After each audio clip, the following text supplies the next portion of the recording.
gentlemen, thank you for being here. India around us is in a state of semi-ATM-ish.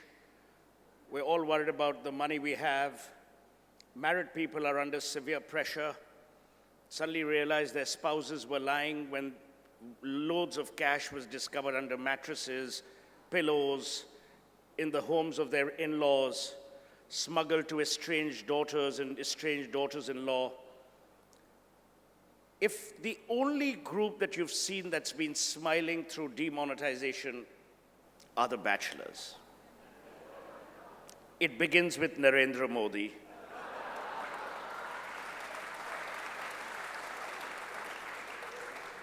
And it will never end with Rahul Gandhi. So bachelorhood is excellent. We don't need to stand in queues. We don't have to worry about half the stuff. There's no, banging your head, no worrying about what you need to eat, what you need to cook, where you need to wash your clothes, whose clothes you need to wash, none of those things. It is actually a state of nirvana. Most married people spend their entire life wishing they were bachelors until they're dead. Most wives believe that they should have never married the men they did until they were alive. When they're dead, even they become very consolatory and very, compassion-filled. So what's my strategy for being a bachelor? Number one, never, ever make the cardinal mistake of ever using a phrase called, "I love you." Never. The way to do it is to say, "We would make such a great couple." Remember, Renan Martin beautifully said, the past present tense is the most ambiguous tense to use in the English language. So you're not committing, you're not saying, "Oh, I love you," we will make a great couple. Now, what you've left open-ended is when. She can't blame you. You've not lied. Now, there is a counter strategy, which I call the ISIS strategy, which is like, do it with a, sledgehammer. That you have to say, and for that, the opening line is, "Darling, I'm not worthy of your love." Which basically means, you are Ebola, you stay confined, and let me be completely isolated so that I never have to meet you again. I mean, in a manner of speaking. The second rule is always be firmly polite. I mean, no pun intended on firmly, but always be polite. Never, ever use an SMS or a WhatsApp to communicate your feelings. Remember, they will never be erased from her phone. Even the government will know who you're messaging. The best thing is audio. And it must be, and there the telecom operators will come to your rescue, because you'll be saying the same thing at about 10 times when the call drops, which is perfect. So no one can record that as a carefully strung sentence. In that politeness, you must talk about things that you know most young people don't give a toss about. So begin by talking about Cressida. She'll ask you, "Is it a new perfume by Chanel?" Quietly smile. Benign smiles always help, because the woman doesn't really know, what you mean. See, once women catch on to what you mean, you're dead. I mean, most married men have given up their secrets in about the first 10 days, probably during the honeymoon, after which they never see the moon and their lives are permanently eclipsed. So never, ever share secrets as a bachelor with anyone. Talk about nice things in life. For instance, talk about how pretty she looks in anything she wears. Because remember, they are very smart people.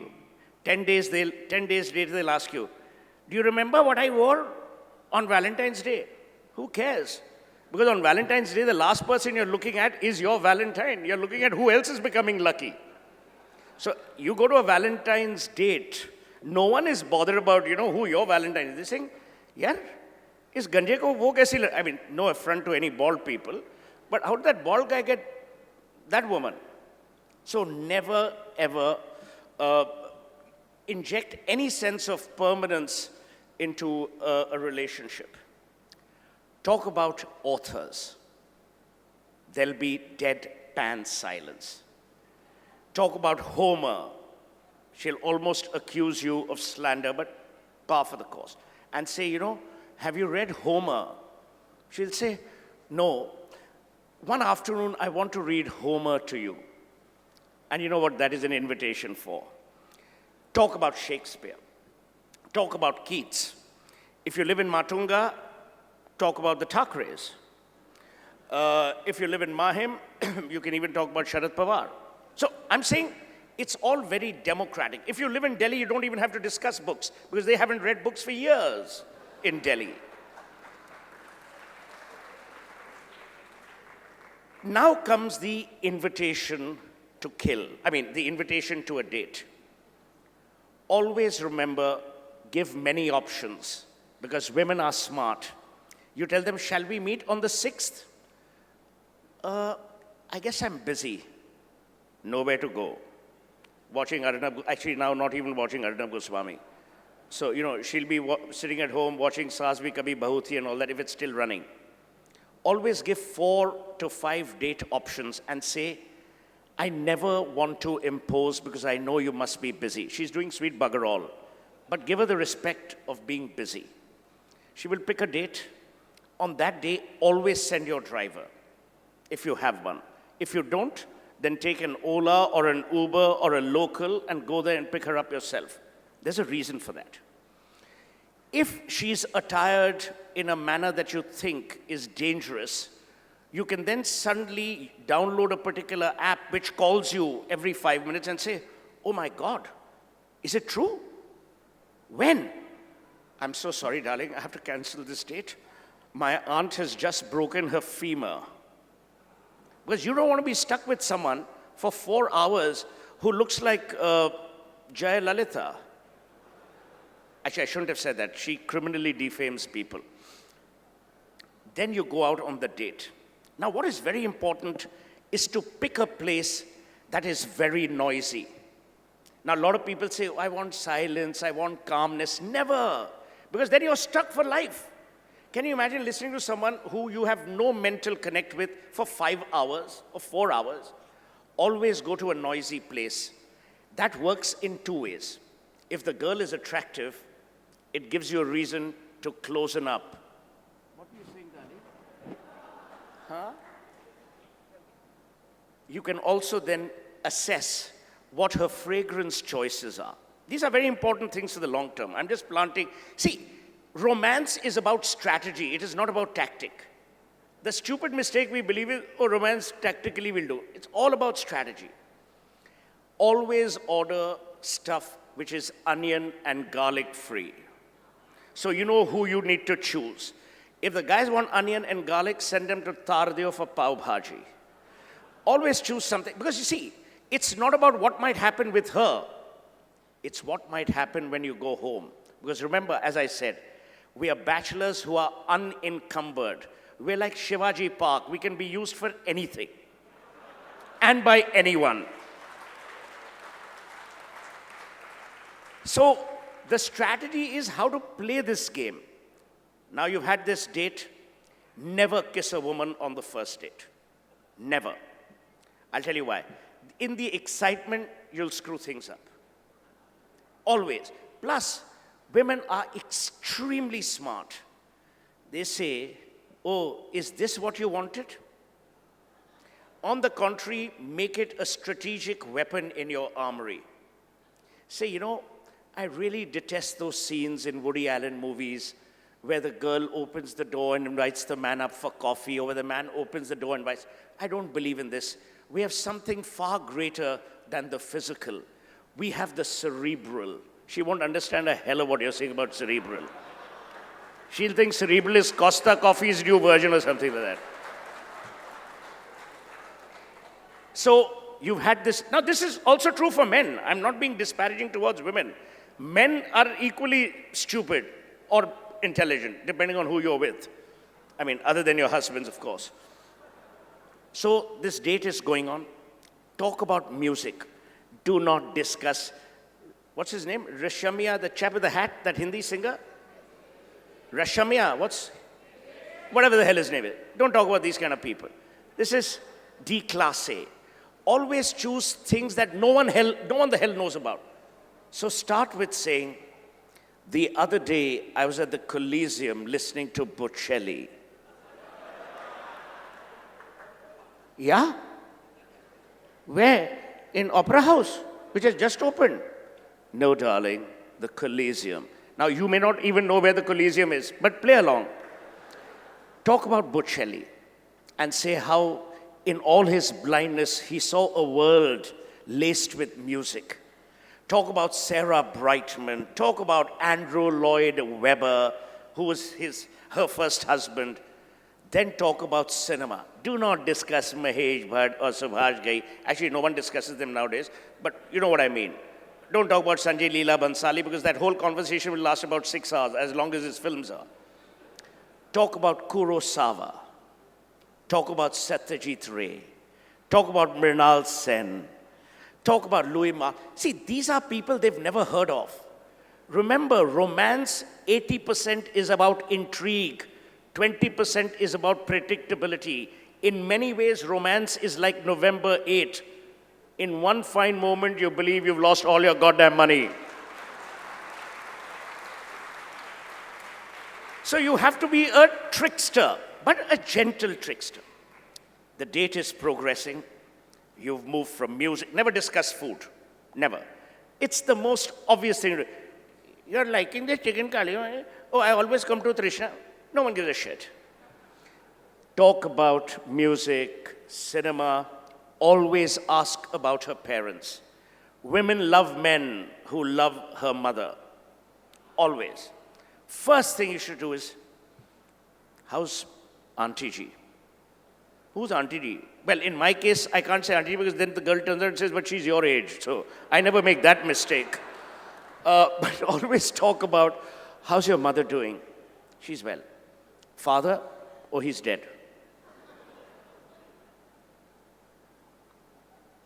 Always a 2-minute pause. It's more effective than a 1-minute silence. Look deep into her eyes and say, you've been brought up well. She'll ask why. Say, I think I saw tears in your eyes when I mentioned your father. After that, she's dead. It's a done deal. You can take her home, but not on the first night. Date's over, you're dropping her in this Borivali local or Virar local, you might bump into Govinda or some of these other jokers. Always stare intently. The last thing women want is where you move away. I'll come to the bed strategy quickly because we only have 1 hour. I can't teach you everything. I mean, I'm 53 for God's sake. So when you're with her, dropping her back, relive every moment. Talk about the way she picked up the bread. Talk about the way she laid out the butter. There must be smoothness. It must almost seem as if you did nothing that whole evening but stare at her. But what have you really done?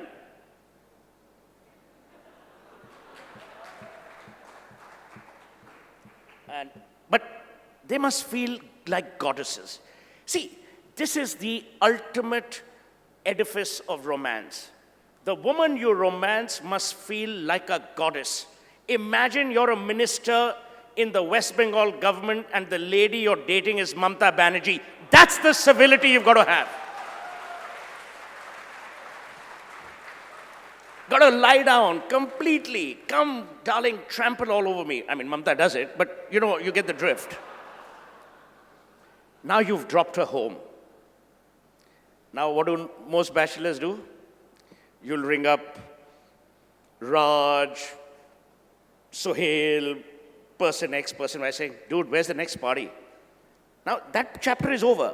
See, it's like a Shakespearean play. Act 1, scene 1 over. Now act 1, scene 2. Never. Women are very smart. They will be checking if your WhatsApp shows typing. First thing you should do is send her a message. Then she feels wanted. Reached home, thinking about you. Immediately, I have them all laid out, so I don't need to do this, but I'm just teaching you guys. Then send her immediately from 1942, a love story, one, depending on what language she understands. But Hindi seems to go pretty well in Bandra. So send her one of those songs you've already listed on WhatsApp. Thinking of you. In many ways, an evening that has helped me redefine my life. You've not said I love you. The word love must never appear in any message, must never appear in any text message. Those are deathly words. These people will get you by, they'll haul you over the coals for using the love word. Now you've reached home. Now you do your own thing, I mean, with whoever you want to. Next morning, set an alarm for 6 a.m. And the phrase is, wish I was waking up in your company. See, English is very important. So those of you who can't write in English, don't bother. Use Marathi. Because if you say, wish I was waking up with you, then you're being sexual.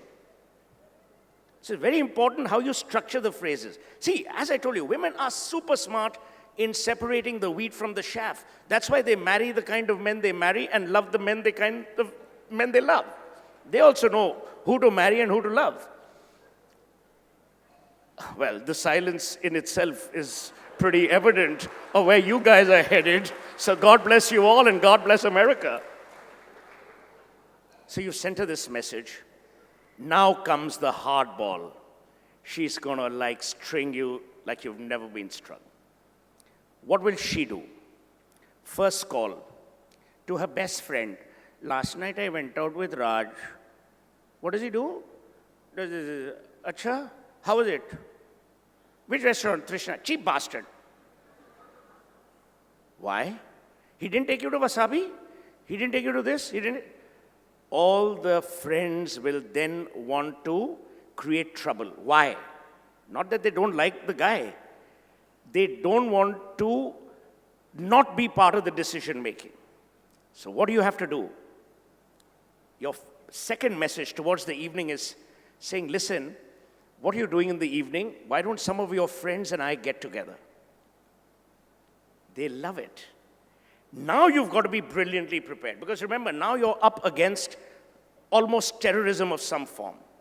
Because the women around her will be clawing you the whole bloody evening. They'll be observing everything, from the way you wear your clothes to the way you excuse yourself. And remember, you must reach the restaurant 5 minutes early. And every time her friend walks in, get up.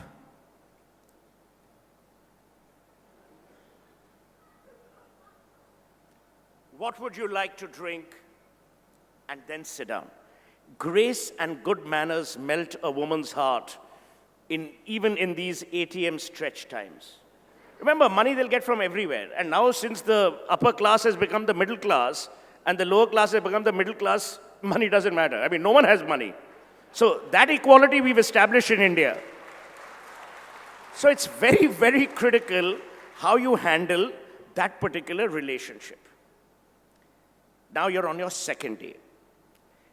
You need to be in what I call RM, which is reflective mode, not romantic mode. This is the time when you have to take a crucial life decision. This is what Modi must have gone through at about 2:30 in the afternoon on the 8th of November. Sabko maru, yes, thodon ko maru. Nahi, sabko maro. This is the time when you've got to decide, is this long-term, short-term, or what I call the immediate term? My advice to you would be, never commit to anything in this world beyond the immediate term. Because you never know what the hell's going to happen. You might find someone better. Why put all your eggs in one basket, and that too when a basket has a leaking hole? Now comes the letter writing bit. Send a thank you letter to her, handwritten, preferably using a fountain pen, where you thank her and take one rose petal which you can steal from any municipal park and put it in the letter. And you must end by saying, P.S., I could have sent you a bouquet of roses, but then how many bouquets does one send to someone who's a rose herself?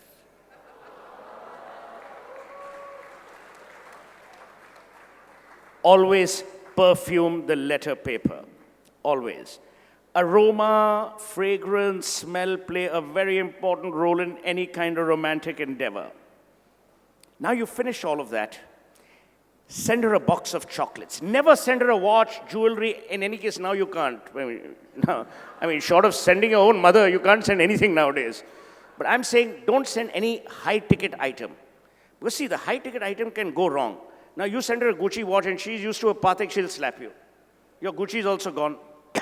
So always be very careful with what you send her. Now why? So I've taught you the date thing. Bedroom manners. Remember, I don't want to use words because this is a civilized audience. The actual act, given most Indian men's stamina, is always very brief. But it's the preview. And there, how do you ensnare her? Again, make literature come to your rescue. Say, darling, let's spend a long night tonight. Remember, she'll have to go home by 11:30, 12 because the security guard in her colony or in her apartment building will go to sleep and all that nonsense will happen. Always start evenings at 7 p.m. It's a very good time to start because if she's coming from town, she can then break the ceiling traffic jam and all that crap. George Bernard Shaw's prefaces were longer than his plays. Think about it. That's what you should tell her. Again, reiterate, it's not about the body. It's about reuniting the soul. They love all this. See, this cheap thing, oh, baby, you're very good in bed and all. That's meant for, Bollywood and, that kind of lot. Here, you've got to do it in a very civilized, charming manner. Once the act is over, force yourself to stay in bed for at least 20 to 30 minutes. The worst thing about men is, after it's all done and dusted, they get up and start checking their iPhone or BlackBerry and all that. That's the time, if you've decided to go for the kill, that's the time you talk about life, children. I so want a girl. Even if the guy's from a family where they've been misogynist, I so want a girl, Yevo. You've got her all done and dusted. It's the same for men, huh? So, see, I'm only talking from a male perspective because I still don't know the female perspective. But that's what you should do. Why is bachelorhood very special? Bachelorhood is the ultimate enduring freedom. Everything in life is under captivity. Today, even our money is captive. But bachelorhood allows you to be non-captive. It allows you freedom. Bachelors never have stress. If you do a statistical analysis, most married men get a heart attack by the time they're 40. Bachelors get a heart attack by the time they're 80, and for completely different reasons. Bachelors because of activity, married men because of inactivity and hatred. Bachelors are always smiling. Screw the country through demonetization, smile. Be a complete idiot in parliament, smile. I mean, you look at us here, we are always happy. We have no stress. Why? Because we have no accountability. But do we want to be in the game? Of course we want to be in the game. So what you must do is think of life, if you're a bachelor, as a daily safari. Identify the big five and then decide who you're going in for the kill for. I mean, it's not as crude as that, but you know what I mean. Finally, because I've been told I have to wrap up at 7 and then a Q&A. Finally, bachelorhood is about a state of being. It's not just a state of mind. It's about the good things in life. Bachelors tend to appreciate the arts more than married men. Because married men first have to convince the wife to go to the opera. Bachelors are more well-read. That's a fact. It's statistically proven because they don't have, someone. I'm saying it holds for the other gender as well. So please don't think I'm being gender specific. Bachelors also have a greater worldview. If you see, look around the world, the most interesting people have been bachelors because they think out of the box. Because they're not boxed in. Their lives are not like, boom. The other amazing thing about bachelors, to my mind, is bachelors like helping people. Bachelors like spreading joy. Bachelors are much better hosts than married couples. Married couple will first fight over, does it have to be a bundi raita or a cucumber raita? So the fight begins at that level. Bachelors don't give a toss as long as it is raita. Bachelors will take greater care of their hosts. The wife, if you're married, will be looking at which are the other naughty wives coming in to ensnare her ugly husband. We have no stress. Take anyone you want. They don't belong to us in any case, except for our staff. Bachelors are very prudent. Now, each of my staff members has been with me for over 23 years. Why? Because I don't have a wife. Now, staff members there. Now, if I tell Ravinder, bring Anita from Greater Kailash, he'll never bring the Anita from South Extension. Even he knows. Married couples, you tell them go to Bandra, the driver will take you to Khar, because you've already confused your staff so much by this infighting. Bachelors also have a humongous propensity to appreciate the goodness in other people. Mother Teresa remained single, compassionate. Florence Nightingale remained single, compassionate. Jesus Christ remained single, went to the cross. Atal Bihari Vajpayee remained single, ran a great country. Nehru married, see what's happened? Successive generations have buggered us.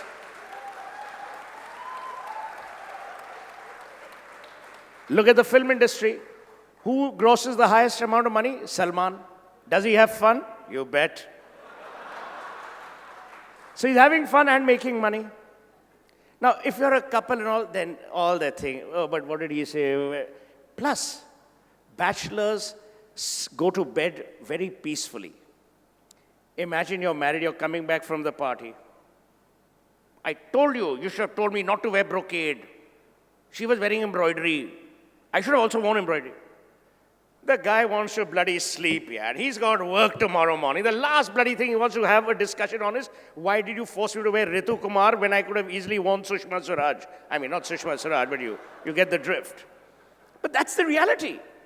A bachelor will never have these issues. We know it is our bed which we have to make and lie in, either alone or with someone. There's no stress.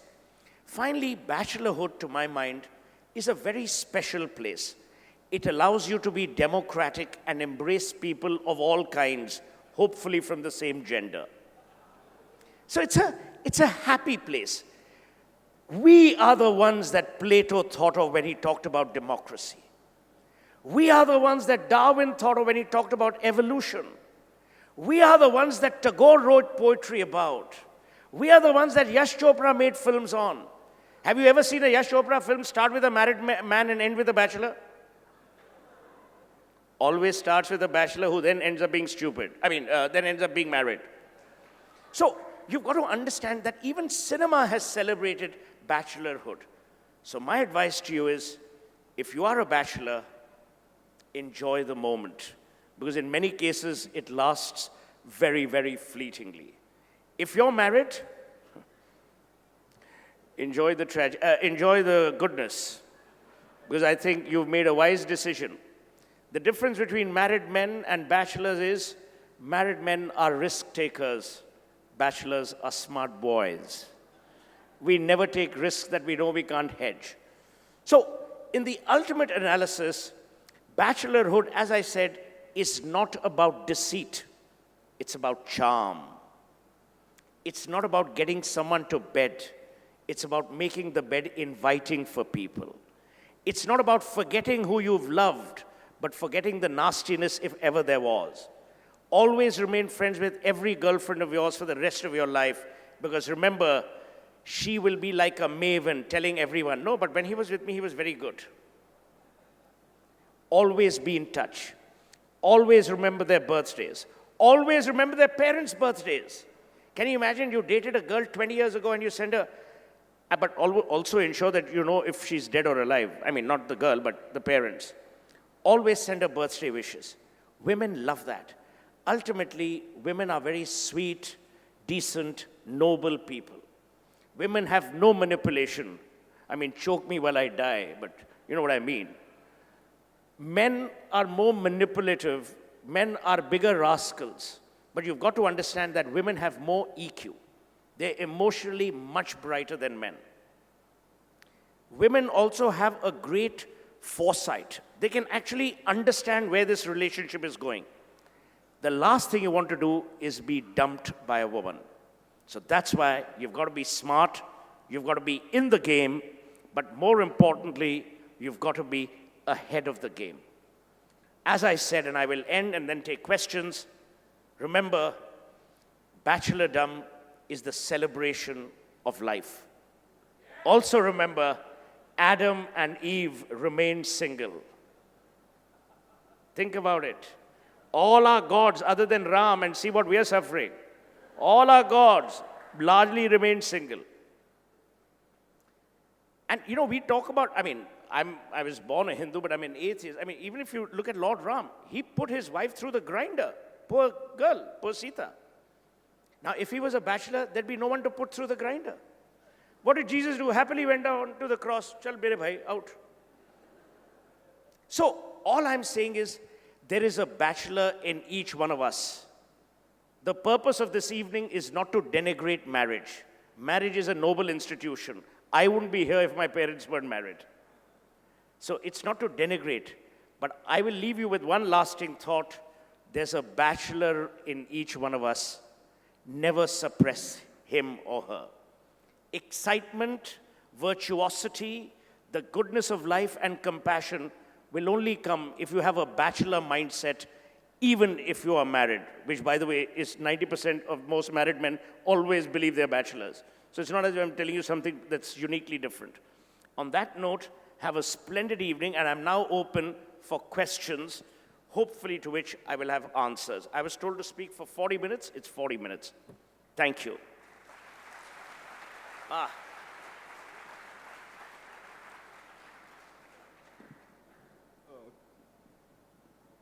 Good evening. Good evening, Mr. Seth. I am an ardent admirer of you. The way you wax eloquence, your repartees, wisecracks, and your wit, is unparalleled as far as the intelligentsia in this country is concerned. Dr. Seth, Suhel Seth, Suhel, I am a bachelor myself. Shows. I've been a fairly successful divorce lawyer. I'm a professor. Marriage in this country is a very noble and sacred institution. And being a bachelor in this country, Suhel, is a stigma associated with it.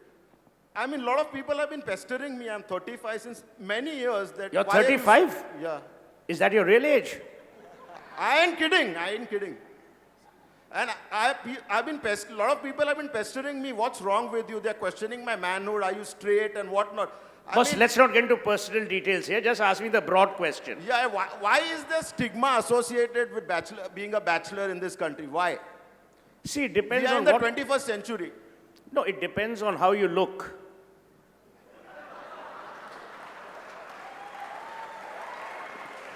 I'm joking. No, I don't think there's any stigma. We attribute stigmatization to where none exists. I think you look perfectly fine. Yes, questions could be asked about your choice in glasses. Who wears glasses with bloody white things? That's a giveaway. But other than that, you look pretty normal. You should walk around the streets of Borivali. You might find a wife. Where do you live? Sion? What's that? No, I'm very familiar with Bombay, but I've only gone up to the airport. But anyway, even Sion will have women who want to marry you. Why don't we do one thing? I will tweet your photograph today, and I will ask people to send in a proposal for you so that we can get rid of your loneliness. That's a fair bargain.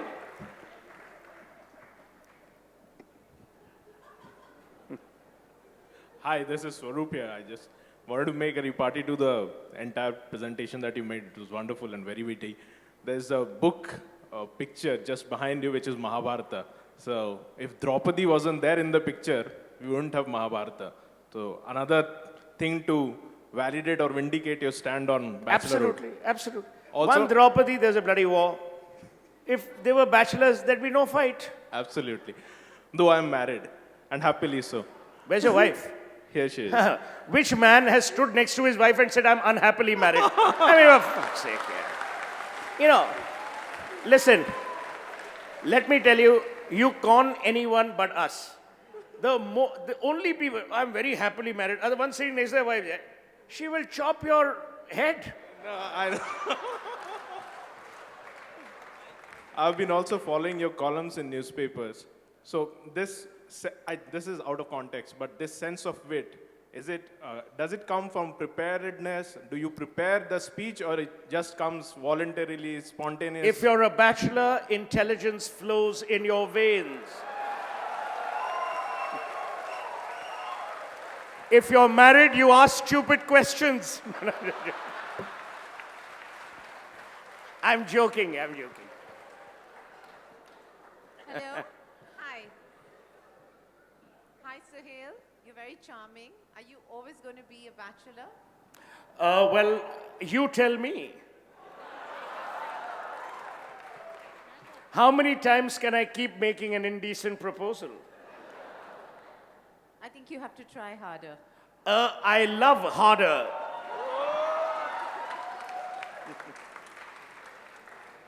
I hope you guys are having fun, huh? At other people's expense. Yes, sir. Right up. Okay.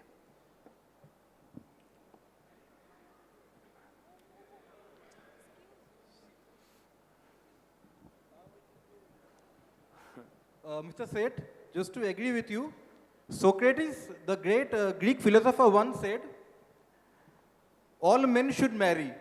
If he gets a good wife, he will be very happy. One minute. Yeah. Why are you moving up and down? You stay in one place. Nah? Socrates said, by all means, every man should marry.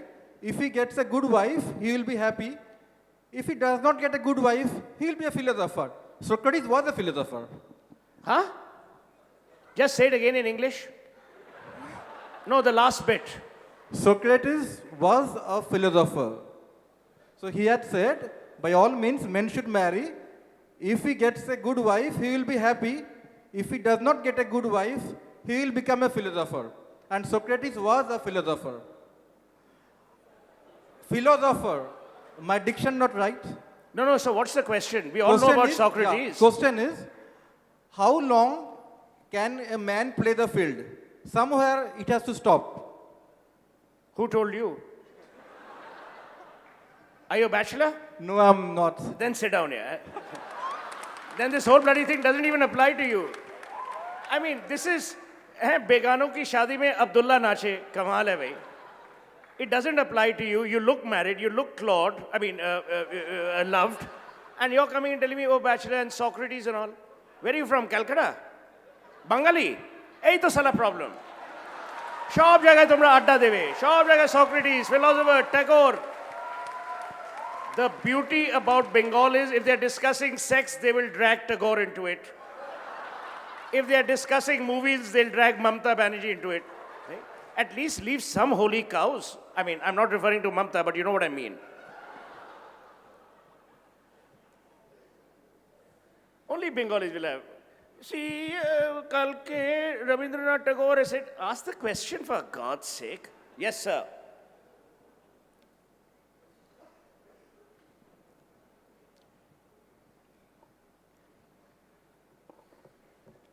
Arey, that gentleman has been waiting at the back, yeah, for 20 minutes. I mean, he looks pretty yeah. Okay. You have just told about your tactics, your strategies and all to all the people out over here. And I see many women out over here. So don't you think they'll become immune to your strategies now if any of these guys apply the strategies what you have told to them now? We never teach the whole encyclopedia when you give a book to be borrowed from a library, son. This is only the beginning. After this, you have to pay in many ways to get the other strategies. This is, as they say, only trailer. Asli picture baki hai. Yeah. Yeah, why don't the mic people look, you know? Hello. Hello. No, let the lady. See, that's the other thing. When a lady speaks, immediately sit down or go under the chair. Yes, my dear, tell me. Thank you. Mr. Seth, you said your strategies apply equally to men and women. Now, the thing is, it's not very hard to attract fools. What about if you want an intelligent man who had no strategies for anyone who had any brains? I'll give you my visiting card after the session is over.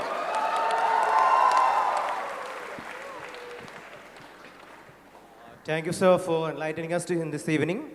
I'm still single. I'm 24 years old. I'm yet to be bachelor or married, and need to be decided by time, like 5-10 years down the line. But talking about my past experience, I must agree to some of your point, like wishing on birthday of to your crush. Actually, I have been dumped by my girlfriend 2 years back because she went to Bangalore and I came to Bombay. Actually, I'm from Assam. So after that, I tried dating, like not many, but a few. But again, the same turn out now what I have realized is that understanding ourselves, like self-awareness and understanding the other person whom we're going to date or love, is the You know, I'm not prerequisite. surprised that women are dumping you repeatedly. I'm not surprised at all. No. Sir, No, I mean, for a guy who talks like this, if you go to a restaurant, you won't even give a time to order from the menu. Come to the question. yeah. So What, yeah? I agree, sir. was I talking agree about- with what? I'm asking you to frame a question. What are you agreeing with? Yeah, what would be your best strategy or suggestion for a guy like me at this point of time? Remain single because you don't have a choice. No, I'm joking. No, you're 24, yeah? You're 24. You've got a whole lifetime ahead of you. I look at Donald Trump. Or actually, don't look at him. Now, I can't, identify the mic. So there you are. 1 minute, yeah. Let the mic people decide, Okay, so Mr. Seth, so you talked about dating and relationships with older people. How about in college and school? What advice do you have for that? I'm only a 10th grader, that's why I'm asking. Where are you from? I'm from Dhirubhai Ambani International School. Where are your parents? They aren't here right now. I want to meet your mother. She's really brought you up well. 10th grade. You should be bloody discussing Isaac Asimov. You're worried about how to get laid. How to be romantic. I can't believe this is happening, yeah? Do you have a girlfriend? No, not yet. I'm not surprised either. Because you're not looking for compassion. You're looking for passion. See, you're a naughty boy. You're the kind of people who go up and join the Shiv Sena and the Aam Aadmi Party. These are the people we should worry about.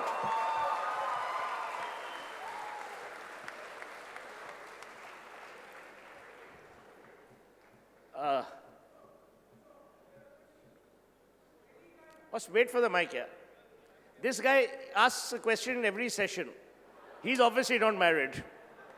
Sir, any guy who never married, stayed a bachelor, but said, these are all my children. You understood me? No, but I'm not even trying. Give him the mic. Yeah. So he's asked this question, now he'll leave. Now he'll go to the other session. Have you checked with any of your past dates? Have you left behind any junior Suhel with them? I did. And what was the answer? None. Great show. Thank you. When will you grow some hair? What is junior Suhel? Where are you from, Sion? Hello, sir. I am Bachelor. You are... Ah, there you are. Another repeat questioner. Okay. You have quoted a Bernard Shaw. And Bernard Shaw was quite remain Sir, Bernard Shaw to bol do. Shah, you make him out as if he's some halwai in Bandra. Okay. Bernard Shaw. Oh, Bernard Shaw. It's like if I call you Mukesh Bhatt, then you took objection. Okay, whatever he is, you call him. He has remained bachelor for quite a long time. But when he could not withstand the people asking him why you remain bachelor, then he has to finally got married. But before that, he used to say, why shall I get married, make one woman unhappy when I can remain bachelor, make many women happy. So we should remain bachelor to make many women happy, or we should get married to make one woman unhappy. Your answer. Obviously, stay a bachelor. But you're married, aren't you? I pity your woman. Okay, we have time for 2 last questions. Good evening, sir. Good evening, sir. Sir, I have always been single and my parents have never pressurized me to get married. But what do I do about those, those typical auntie G types and relatives who keep nagging you to get married? How as a girl can I counter-attack them?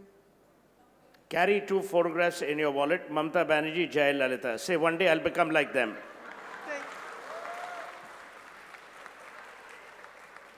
As simple. And never worry about aunties and all. They'll be persistent nags. They're the kind of Zika virus that you can't disinfect with just being kind. You have to eliminate. So if you want, try poison and all that. Send them to Delhi, the pollution will kill them. Suhel, here. Can you see me?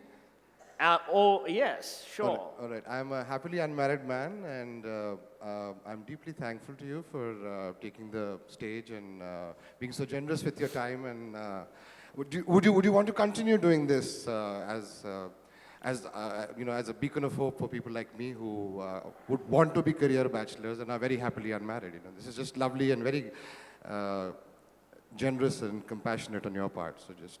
I'm delighted that I could please you this evening.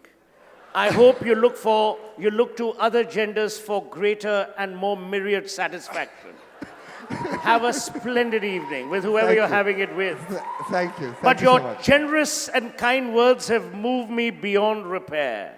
Thank you, sir. When I depart this hall, I will depart with a prayer on my lips that you every evening get action of the kind that you deserve. Thank you, sir. Thank you so much. I will also pray for you at Siddhi Vinayak if I can get change. Thank you, sir. Thank you so much. Okay, last question.